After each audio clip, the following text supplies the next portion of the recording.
નમસ્કાર મિત્રો.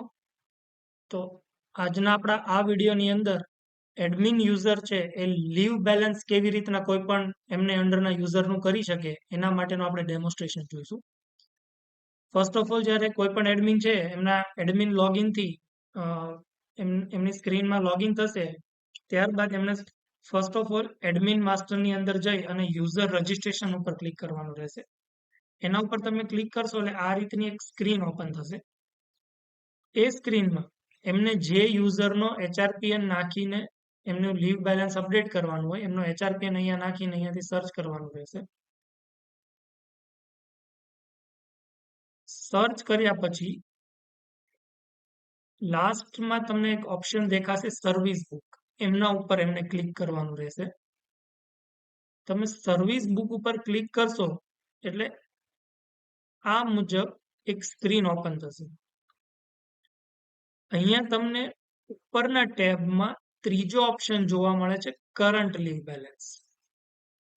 Current leave balance ઉપર તમે જશો એટલે અહીંયા જે યુઝરનું અત્યારે કરંટ લીવ બેલેન્સ છે એ તમને એન્ટાયર એમની હિસ્ટ્રી અને એમની ડિટેલ્સ અહીંયા મળી જશે. આ રીતે હવે માનો કે તમારે આ દરમિયાન કોઈ પણ લીવના બેલેન્સમાં કોઈ ઇસ્યુ છે જેને તમારે as per service book update કરવી છે, તો એના માટે તમારે અહીંયા એડિટ ઉપર ક્લિક કરવાનું. એડિટ ઉપર ક્લિક કરશો એટલે અહીંયા જે બેલેન્સ છે એ ઉપર આવી જશે, એને તમારે અહીંયા એડિટ કરી દેવાનું. માનો કે આ 12ની જગ્યાએ 10 હોય તો અહીંયાથી 10 બનાવી નંબર લખી અને અહીંયાથી અપડેટ આપી દેવાનું. કેરી ફોરવર્ડ બેલેન્સ 0 રાખવાનું.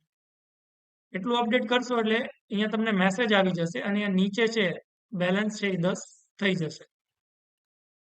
હવે કેટલાક કિસ્સાઓમાં આપણે અહીંયા છે લીવ ટાઈપ જે છે એ નથી હોતી, અમુક બેલેન્સ આપણે અલગથી એડ કરવા હોય છે, જેમ કે જોઈનિંગ લીવ. તો જોઈનિંગ લીવ માટે અહીંયાથી તમારે જે જોઈનિંગ લીવ ટાઈમ છે અહીંયાથી સિલેક્ટ કરવાની. એમને જે એપ્લિકેબલ બેલેન્સ હોય એ એપ્લિકેબલ બેલેન્સ છે અહીંયા એડ કરી દેવાનું. સપોઝ છે અત્યારે 4 બેલેન્સ છે એમનું અપડેટ કરવાનું છે, તો અહીંયાથી 4 કરી અને એડ ટુ લિસ્ટ કરવાનું. એડ ટુ લિસ્ટ કરશો એટલે મિત્રો તમે જોઈ શકો છો કે અહીંયા જોઈનિંગ ટાઈમ લીવ બેલેન્સ આવી ગયું, પણ હજી આ મિત્રો યુઝરના અકાઉન્ટમાં રિફ્લેક્ટ નહીં થાય ક્યાં સુધી, જ્યાં સુધી તમે એને સેવ અને નેક્સ્ટ નહીં આપો. સેવ અને નેક્સ્ટ આપશો અને આ મેસેજ આવશે એ પછી જ યુઝરના અકાઉન્ટમાં છે આ બેલેન્સ અવેલેબલ થઈ જશે. તો આ રીતે મિત્રો છે આપણે કોઈ પણ યુઝરના લીવ બેલેન્સને એડિટ કરી શકીશું, અથવા તો કોઈ પણ લીવ ટાઈપ છે નવી એડ કરવી હોય તો આ રીતે કરી શકીશું. ધન્યવાદ.